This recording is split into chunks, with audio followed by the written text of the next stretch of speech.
Shalom e bem-vindos à Via Rápida Israel, uma frase do hebreu que significa amarás a Israel. Esperamos que vocês fiquem conosco porque nosso professor Dr. Baruch vai compartilhar um estudo expositivo da Bíblia. Dr. Baruch é professor titular no Instituto Zera Avraham, com sede em Israel. Ainda que todas as aulas no Instituto são dadas em hebraico, o Dr. Baruch fica feliz em compartilhar este estudo semanal com dublagem em português. Para mais informações sobre nosso trabalho em Israel, visite nosso site amarasaisrael.org. Fiquem agora com o Dr. Baruch e a aula de hoje. Tonight, we're going to begin a new book. Hoje, vamos começar um novo livro. A primeira epístola de Paulo aos Tessalonicenses. Então, eu te convido a pegar a sua Bíblia e olhar comigo em 1 Tessalonicenses, capítulo 1, cujo capítulo esperamos completar todo o seu estudo hoje mesmo. Nessa epístola, Paulo cumprimenta e exalta esta congregação como uma congregação que tem um testemunho poderoso e que, de fato, influencia a muitos, não apenas aqueles que ali moram, mas também tocando pessoas em diferentes partes do mundo, tendo testemunhos e impacto em lugares distantes, que é o que Deus quer para seu povo. Deus pode fazer coisas tão grandiosas nos usando e tocando pessoas que podem estar ao redor do mundo. Nunca se sabe como Deus vai te usar, como as coisas que você diz. Você não sabe quem está ouvindo.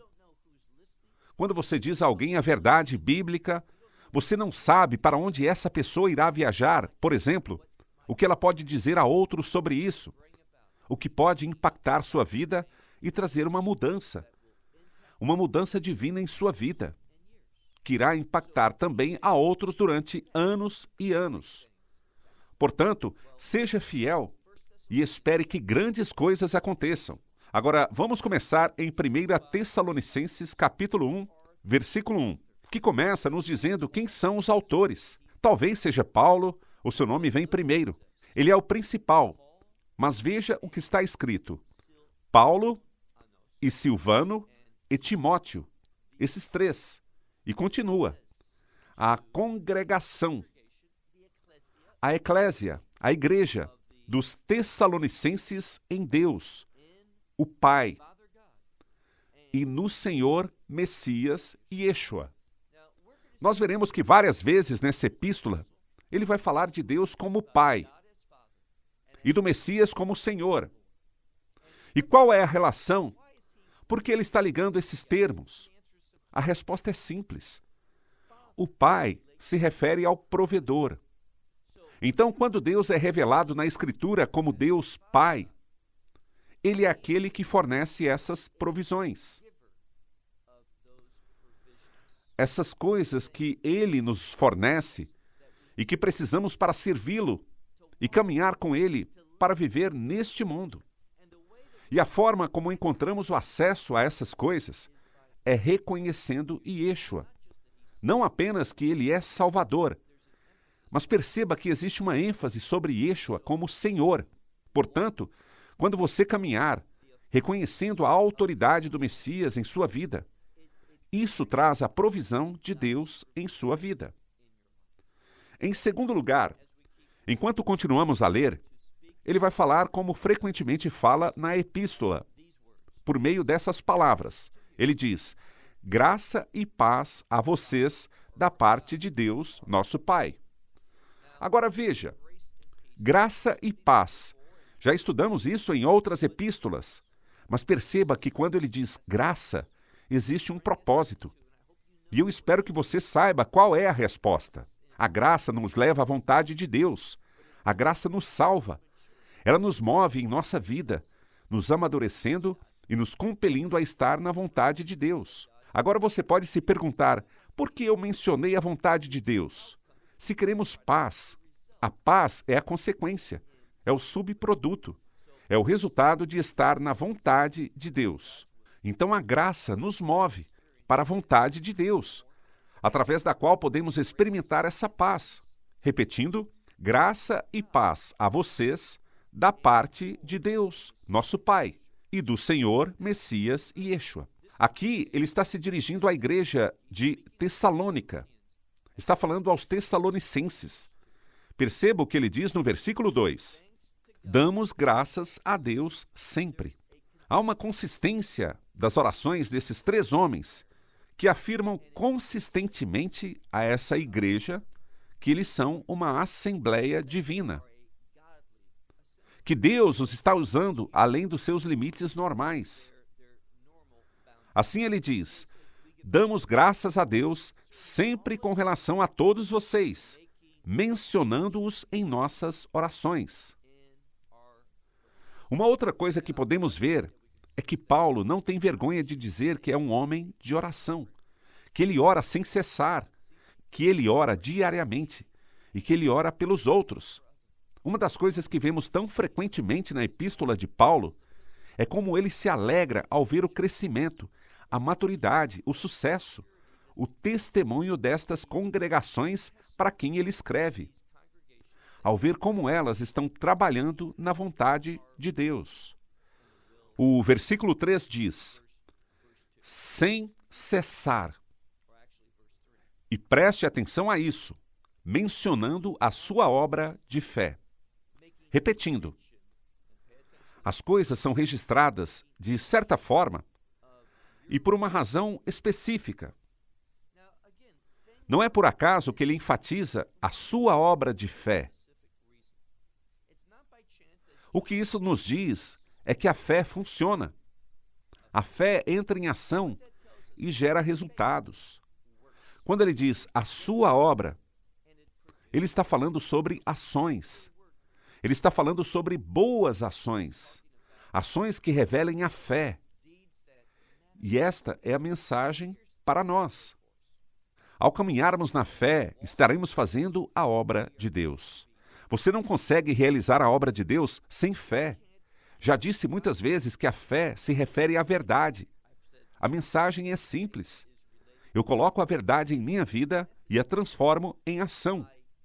Eu pego a fé e a ponho para trabalhar por meio das minhas ações, o que enfatiza, o que salienta que eu sou um servo de Deus, e quando caminhamos na fé, estamos servindo a Deus.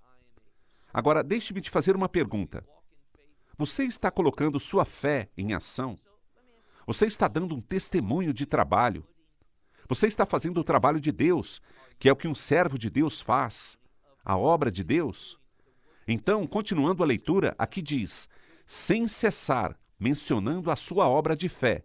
Perceba algo mais, o trabalho de amor. Não é difícil para Paulo acordar de manhã e dizer, eu tenho que servir a Deus. Paulo ama fazer isso. É um trabalho de amor. Ele não é compelido por um sentido de obrigação. Ele se sente impulsionado por um desejo, uma alegria ao fazer o trabalho de Deus. E deixe-me compartilhar com você algo que é muito verdadeiro. Quando você começa a servir a Deus, vai querer servi-lo mais. Quando você compreender a vantagem que alguém tem ao ofertar, dedicar sua vida, ser um sacrifício vivo pelas coisas de Deus, quando você experimentar esse benefício, saberá que a maior vantagem é poder conhecer Deus. Cada vez mais ouvimos das pessoas que alguém que supostamente tivesse fé, e eu duvido que tenha dito, então, se essa pessoa que supostamente tivesse fé e um dia acabava se afastando e se envolvendo em outras coisas, posso te dizer que essa não era uma pessoa que servia a Deus de acordo com a sua vontade.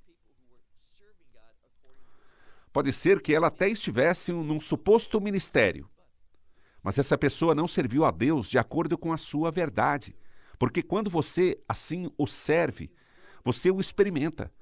E você cresce no seu conhecimento a respeito dele, beneficiando-se de estar na sua presença.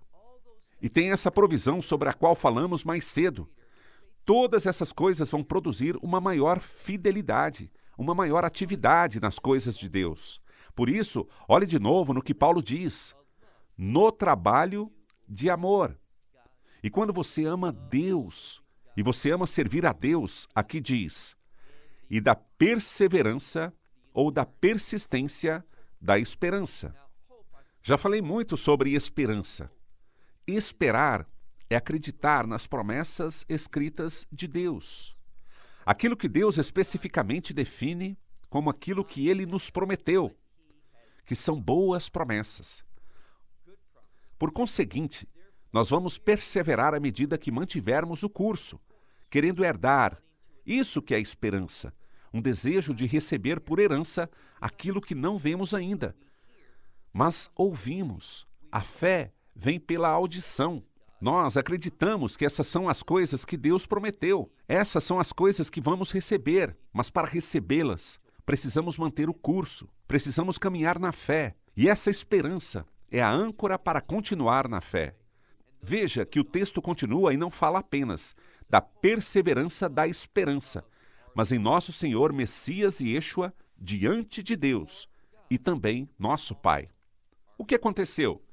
Bem, é uma procura não apenas das promessas de Deus, mas do próprio Senhor, do Deus vivo. Então, à medida que eu sirvo Deus, eu estou crescendo no meu conhecimento de Deus, estou tendo experiências com Deus, eu consigo estar mais em Sua presença. Eu experimento o Seu amor, a Sua provisão, o Seu conforto, a Sua instrução, a Sua orientação, a Sua influência em minha vida. E quando você está experimentando isso, você não quer se afastar dele. Você não nega sua fé, pois você está em fogo, você está animado. Você vê a fidelidade de Deus realizada na vontade de Deus. Continuando, ele diz no versículo 4, sabendo, amados irmãos, somos amados por causa de Deus. De Deus veio a sua eleição. Escute isso. Sabemos que a sua eleição, amados irmãos, essa eleição veio de Deus. Eleição. É um termo bíblico muito importante. Nesse momento, temos que perguntar quem está falando por quê, quando o Messias usa o termo eleição. Ele está falando principalmente dos judeus, dos descendentes de Jacó, daqueles que faziam parte dessa aliança especial. Mas quando Paulo fala sobre eleição, ele está falando sobre escolhas, referindo-se aos crentes, a todos os crentes, tanto judeus quanto gentios. Quando ouvimos a palavra eleição, muitas pessoas querem até ressaltar experiências, informações, muitas definições extras, querem dar uma compreensão maior do que a palavra literalmente significa, que é escolhido. Vamos pensar agora como Deus escolheu essa determinada pessoa para seu reino. Alguns dos que ensinam são falsos professores e dizem que, por Deus ser soberano, e Ele é soberano, mas eles dizem que, por Deus ser soberano, Ele pode escolher quem Ele quiser. Ou seja, Ele escolhe alguns e rejeita outros. E aqueles que Ele escolhe, Ele dá uma graça arrebatadora, ou seja, uma graça que eles não podem rejeitar. Eles vão encontrar a fé, pois Deus irá fazê-los encontrar a fé. E eles acreditam que é pela graça arrebatadora que Deus, por assim dizer, transforma essas pessoas, o que produz a regeneração. E é essa regeneração que vai fazê-los acreditar. Mas sabe o que é interessante? Biblicamente, sabemos que é a salvação que leva à regeneração, e não o contrário. E reparem no que vemos nessa passagem. A Escritura responde às suas próprias perguntas. Olhem no texto novamente, no versículo 4, onde ele fala, sabendo, amados irmãos, de Deus veio a eleição. Ele prossegue, dizendo o que vem imediatamente depois dessa eleição. Será que Deus, simplesmente Deus, escolhe alguns e rejeita outros? Não é, por acaso, que quando você lê no próximo versículo, o versículo 5, a primeira coisa que é mencionada é, porque o nosso Evangelho. O Evangelho que chegou até nos Tessalonicenses trouxe a mudança. Eles recebendo o Evangelho foi o ponto central. Eles sendo escolhidos por Deus foi fundamental. Todos são escolhidos pela sua resposta ao Evangelho. Porém, isso não significa que temos um papel em nossa salvação. A nossa salvação foi conquistada eternamente pelo Messias, pelo trabalho que ele realizou na cruz. Já disse muitas vezes, e Deus confirma isso ao ressuscitar Messias e Yeshua dos mortos, o que também é testemunhado. Nós já ouvimos sobre isso. E quando dizemos sim, não é com relação ao trabalho. Ao dizer sim, você simplesmente está recebendo o Evangelho. E quando recebemos pela fé, qual é a consequência? Seremos escolhidos por Deus. Entretanto, você diz, mas nós fomos escolhidos antes da criação do mundo. Sim, Deus sabe de todas as coisas, e Ele nos escolheu. Mas aqui está a questão. Nenhum ser é escolhido se não estiver no Messias. Agora vamos ao versículo 5. Porque o nosso Evangelho não chegou até vocês somente em palavras, mas também em poder e no Espírito Santo.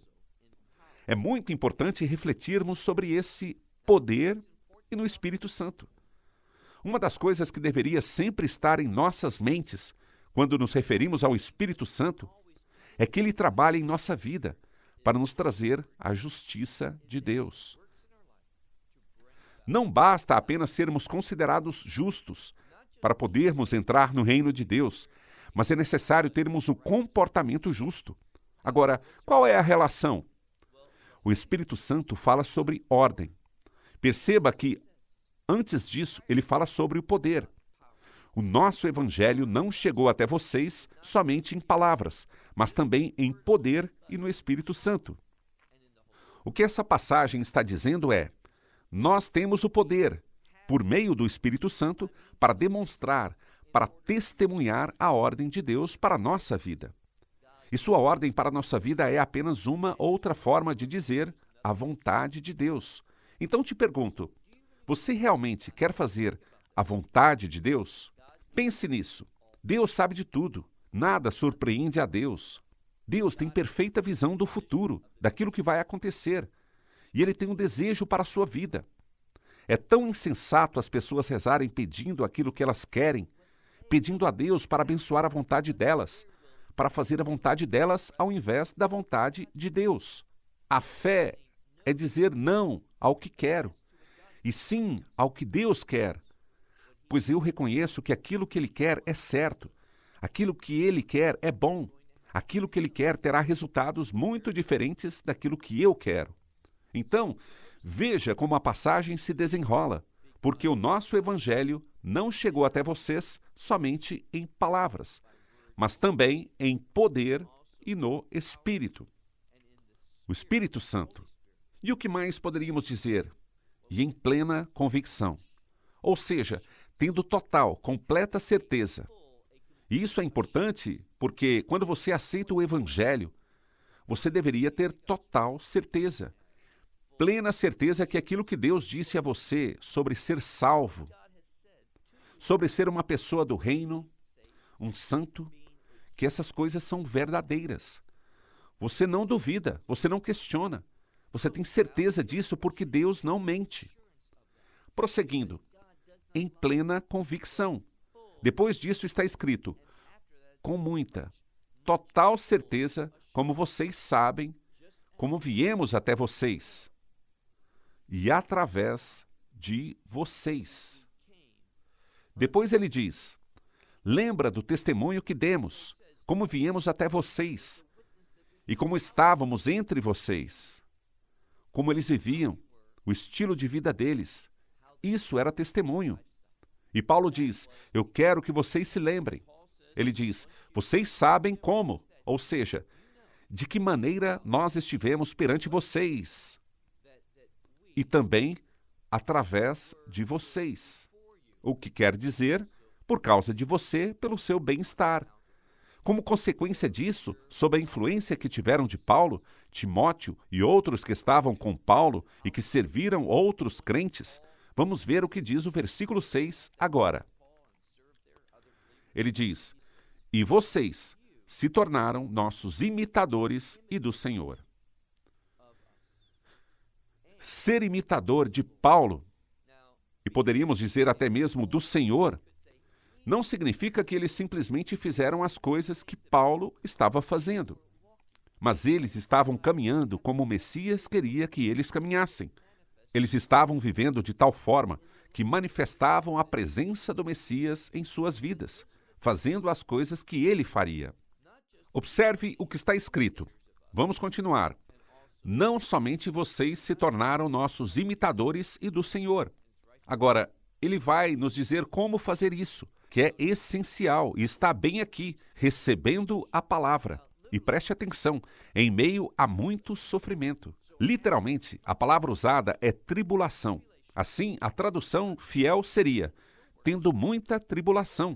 A tribulação pode operar em nossa vida, e ela vai operar em nossa vida para que haja uma mudança no cérebro, nos dando uma perspectiva diferente, nos colocando num curso diferente, de forma a nos fazer perceber algo. E é sobre isso que falávamos mais cedo, sobre o nosso trabalho e o percurso que está próximo. Deus não é o autor de tribulações, mas Ele pode usá-las com um objetivo glorioso. De novo, essa passagem nos ensina.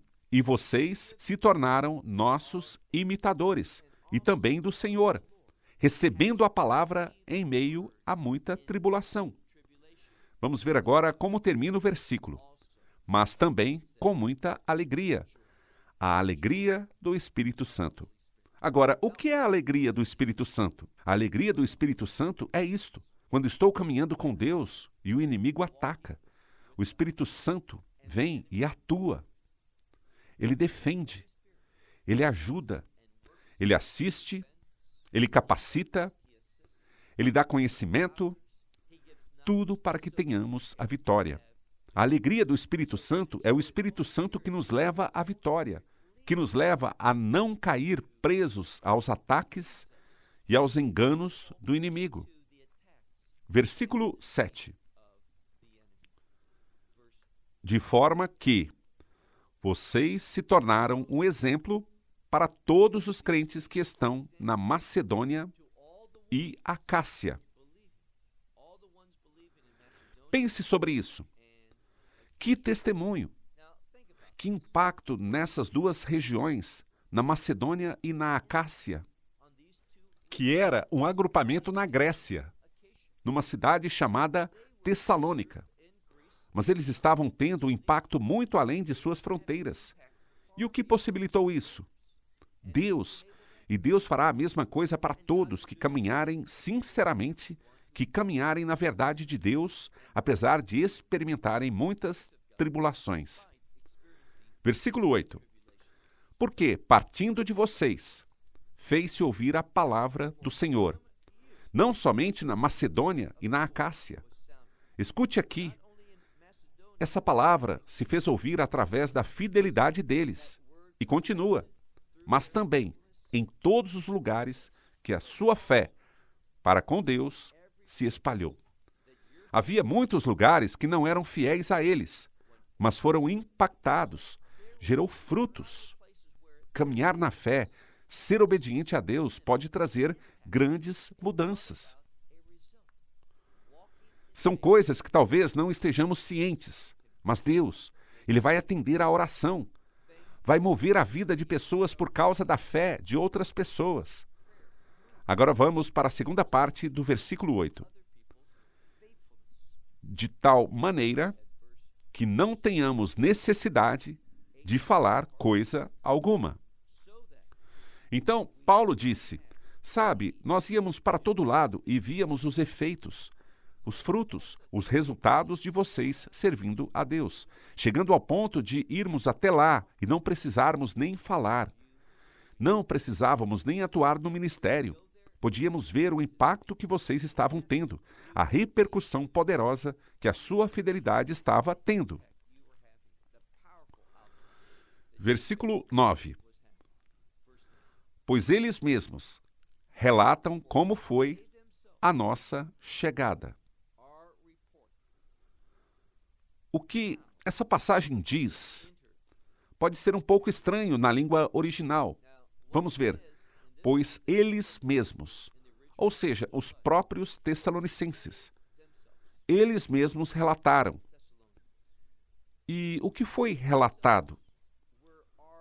como foi a nossa chegada. E a chegada até essa comunidade.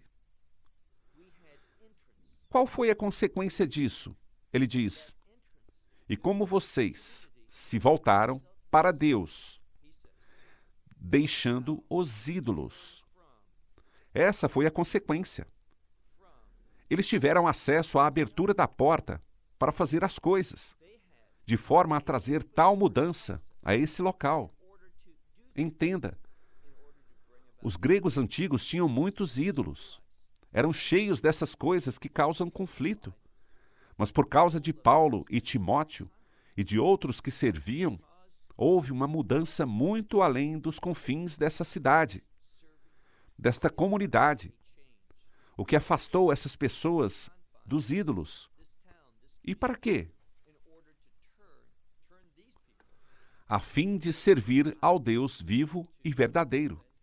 Você não quer sensibilizar alguém para afastá-lo daquilo que não é de Deus e levá-lo a servir ao Deus vivo e verdadeiro? É sobre isso que falamos. Somente mais um versículo e fecharemos. E esperar pelo seu filho. A vinda de seu filho é um acontecimento do reino, o que não significa que o reino será estabelecido quando o Messias vier para os crentes. Então, o que significa isso? Vamos entrar no reino dos céus, por causa disso, por esperarmos com convicção que ele está vindo fazer aquilo que disse que faria, haverá consequências. Veja o que diz o versículo 10. E esperar pelo seu Filho dos céus, a quem ressuscitou dos mortos, ou seja, Yeshua. Yeshua ressuscitou dos mortos 2000 anos atrás. E essa ressurreição lhe deu nome sobre todos os nomes. Vemos profeticamente que esse servo que sofre, este que é como o Filho de Deus, ele é o Filho de Deus, mas o texto diz como Filho de Deus, o que quer dizer que ele é o Filho de Deus. Ele vai trazer grandes privilégios para nós. Por isso, esperamos pela sua volta, como está escrito aqui, e esperar pelo seu Filho dos céus, a quem ressuscitou dos mortos, ou seja, Yeshua. Porque ele está vindo. Ele está vindo para nos livrar da ira de Deus. É o que está escrito, para nos livrar dessa ira que está vindo. Resumindo, o que nos ensina a passagem é que se eu sou um seguidor do Messias e a minha fé é genuína, ela vai se manifestar em si mesma. E eu terei impacto sobre os outros, como também serei impactado, porque eu não vou experimentar a ira de Deus. A ira de Deus não foi atribuída aos crentes. Ela foi atribuída aos não crentes e aos remanescentes da casa de Israel. Em tempos difíceis, eles encontrarão a fé. E minha esperança e minha oração é que você e eu possamos ter alguma influência nesse mundo para desempenharmos um papel e sermos realidade para mais e mais pessoas. Bem, por aqui eu encerro. Até semana que vem. Que Deus te abençoe. Shalom, desde Israel. May God bless you. Shalom from Israel. Esperamos que você tenha desfrutado da aula de hoje e que possa compartilhá-la com outros. Te convidamos a participar e nos acompanhar a cada semana, a esta hora e por este canal, em mais um episódio de Amarás a Israel. Para mais informações em português, visite amarasaisrael.org, onde encontrará muitos outros estudos realizados pelo Dr. Baruch. Até a próxima semana. Que Deus, nosso Messias e Yeshua, nosso Senhor Jesus Cristo, te abençoe durante a sua caminhada com Ele. Shalom, desde Israel.